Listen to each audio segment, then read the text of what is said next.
Okay. Okay, so today I'm going to talk about the Federalist period, but I'm going to start by talking about the 1781 end of the Revolution and the creation of a new government under the Articles of Confederation, which I kind of touched on last time but didn't spend too much on. Okay. So the Second Continental Congress, which started meeting all the way back in 1775 as the beginning of the Revolution, was still meeting all throughout the war, because apparently during war that you have to make decisions, on where to send troops or supplies or who to shoot. And so the Second Continental Congress was the same group meeting in 1775 that was meeting in 1781, and they're the ones that created the Articles of Confederation. So we actually created a new system of government while we were officially under British rule, because it wasn't until 1783 in the Treaty of Paris that we became an independent nation at that time. And so the Articles of Confederation was created, and the thing that they feared most, see Declaration of Independence, was a strong monarchy. And so what did they leave out completely of the Articles of Confederation? An executive branch. And they also decided to leave out a federal judicial branch too, because they thought this was something that could be done on the state level. So just in its core, the Articles of Confederation was one Congress. It required all of the 13 states to change the Articles of Confederation. It required a supermajority of 2/3 to pass anything, and there was equal representation for each state. So smaller states felt like they had an advantage over the larger states, or larger states felt that the smaller states had too much say. So you had these problems that were existing, but you also had problems in terms of commerce, and this is just the reality, right? When the economy is bad, when commerce is bad, people are unhappy with government. And first thing was monetary policy. We had a currency that had been established during the Revolution in the 1770s called a continental, which was basically a worthless, inflated currency that was not trusted by most states. And so states started to create their own currency. So within one country, you had a bunch of different currencies, which made it difficult to trade between states. Another thing that made it difficult to trade between states is that they were actually putting tariffs one state to another, and that actually prevents you from being able to trade. If I have cotton down in North Carolina, and I want to get that to make shirts up in Massachusetts, we have to get it up there, but if it's difficult and there are barriers to trade, it's not likely that there will be one fluid economy. And additionally, as we were shipping things overseas, we were having problems with pirates. Yes, pirates, like our pirates. Particularly on the Barbary coast of North Africa, there were a lot of pirates that were just taking American ships, and we didn't have a navy to be able to defend them. So it was like you either defend yourself or you lose all your stuff. So like in terms of the growth of commerce, there were some major problems established there. Well, there was an attempt to try to unite together these colonies at something known as the Annapolis Convention, but only 6 colonies of the 13 showed up. It took a domestic event where people realized that the federal government not only has no ability to be able to regulate commerce, and no ability to be able to tax the states, and no ability to be able to protect our ships, but they don't even have an ability to be able to protect against domestic insurrection. And this was Shays' Rebellion. Shays' Rebellion, Daniel Shays, Western Massachusetts. He's a guy who revolted against the Massachusetts legislature because of these taxes and courts that they were creating to collect taxes that they thought was unfair. And the federal government realized we can't really respond to this because we rely upon the state militias, which were under attack at that time in Massachusetts, to be able to defend anyway. So it was people like George Washington who came out after the Annapolis Convention and after Shays' Rebellion to say we need to pull together to have a new conference to discuss these Articles of Confederation. And as they got to Philadelphia, they realized, oh, there's a lot of problems with this document. Maybe we shouldn't just amend it. Let's think about rewriting it. And this, of course, would be the Philadelphia or Constitutional Convention, which leads to the adoption of a Constitution. Constitution. Now, there were obviously a lot of things they were debating at this Constitution, including the debate between federal power and state power. This is a federalism issue. A debate amongst whether to have an executive, legislative, and judicial, and how much power to give all of these. This is a checks and balance issue. Okay, and so there are those fights going on, but there are also fights about what rights to articulate to citizens. So this is something that will come up with the Bill of Rights. And so there were two different groups, even coming out of the Constitutional Convention. The debates, things like the Virginia, and then there were debates, over what to do within one particular branch in terms of providing equal representation. And there were debates over what to do with slavery. So there's a lot of stuff going on, right? So some of the most important pieces, first of all, the Connecticut Compromise, which was a compromise between the Virginia Plan and the New Jersey Plan. The Virginia Plan, which wanted to base the representation of each state in the House of Representatives based on population, and the New Jersey Plan, which wanted to base it on every state having equal representation. That was resolved with the Connecticut Compromise, okay? Or the Connecticut Plan by Roger Sherman. So that was done there. That was one. And then what to do with slaves? Do we count them in terms of population? Because if we do count slaves in terms of population, that gives a massive advantage to states like Virginia and South Carolina. They're going to get a lot more representatives than states like New Jersey and Pennsylvania that don't have slaves. And so they decided to count slaves in terms of population as 3/5 of a man, only for that purposes. They also talked about slavery in two other ways. One was that they decided, in order to protect slavery and protect the Southerners from leaving, they decided to protect slavery for 20 more years, saying Congress could not ban the importation of slaves until 20 years later, 1808 is what that would be after it was passed in 1788. And then the third way, they actually brought up something called a Fugitive Slave Act that finds itself in the Constitution that says if, like, a human being, they don't use the word slave, basically gets taken from one state to another, that it is the right of that state to return that property to the original state. So those are the three ways they mention slavery without ever saying the word slavery in the Constitution of the United States. So those were problems that were resolved. But then there were issues that kind of came out of here unresolved, particularly whether or not to articulate the rights of citizens. Okay, so saying that the government can't restrict your X, Y, Z. Let's use things like speech, right, to have a gun, or the right to have an attorney, right? The government can't stop you from having those things. And the Constitution, in its original form, remained silent on those issues, which created a massive amount of tension between those who were in favor of adopting this new Constitution, and these would be the Federalists, and those who were opposed to adopting the Constitution, these would be the Anti-Federalists. And so the Anti-Federalist people like Patrick Henry, who came out like adamantly against it, and then you have people like Alexander Hamilton and James Madison who were definitely for this. This debate goes on in conventions in all the states before it's finally adopted about a year later, after they originally signed the Constitution of the United States. Okay? And one of the agreements that's made in many of these ratifying conventions is that when they do create this new government, they will create a series of amendments, and they originally proposed 13 of them, which they narrowed down to 10. They combined a few, and that this would be the Bill of Rights. So in the first Congress, the Bill of Rights was adopted by Congress and then later approved by the states, because that was the process for adopting any amendments to the Constitution. And those would be things that you're very familiar with, like the right to freedom of speech and press, and have an attorney, and no cruel and unusual punishment, own a gun, all that fun stuff. Okay? So, George Washington becomes the first president. Yes, they go through the constitutional process, and he gets nominated, and then they have the electors vote for him, but it really wasn't ever a question that he would be the first president. His vice president, of course, is John Adams, and then he has a group of cabinet advisors to oversee these federal offices, and this includes Secretary of War Knox, Secretary of State Thomas Jefferson, Secretary of Treasury Alexander Hamilton, and then Edmund Burke, the Attorney General, who's over the Justice Department.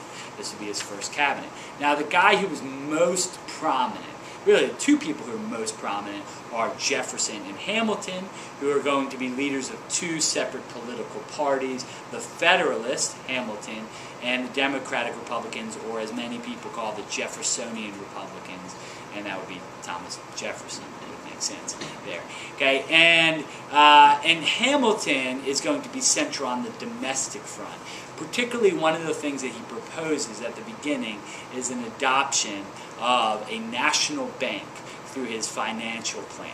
He wanted the state's debt to be adopted by a federal government, a national bank to be created, which was something that the Democratic Republicans were opposed to, in a large part because they were strict constructionists and did not believe the federal government actually had the ability or authority to create a national bank, since it's not expressly written in the Constitution.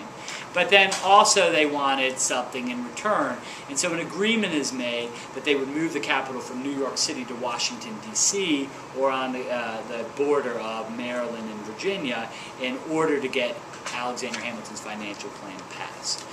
This is the most significant law, I would say, passed in Washington administration, and you could potentially say for the next 30, 40 years, the debate of the national bank will continue on. Let's think all the way to Jackson and the bank war. That's in the 1830s, and now we're in 1789. So we're seeing the long-lasting effect of this debate over the national bank. Okay? Another thing that was passed in the first Congress was the Judiciary Act of 1789, which created the Supreme Court, and it created the circuit or appellate courts and the district courts. So it's an important law, and a piece of that actually gets overturned by the first case at the Supreme Court that overturned an existing law, known as Marbury v. Madison. That's actually the first time judicial review is used. Other than that, during George Washington's presidency, he was dealing with domestic issues like people rebelling against federal taxes, excise taxes. This was played out through the Whiskey Rebellion, when he sent troops out there to put down western Pennsylvania farmers who were revolting against this tax on whiskey that they didn't like. And then we see the issue in foreign policy. So in foreign policy, he tended to be a neutral or an isolationist. So particularly France and Great Britain began a war. This is post the French Revolution that's going on at this time. And we had promised through something called the Franco-American Alliance, which was signed all the way back during the Revolutionary War and after the Battle of Saratoga, that we would support the French if they got attacked. Well, it didn't expressly say we would support the French if they attacked someone. So Washington used that out as France began to try to expand into Great Britain.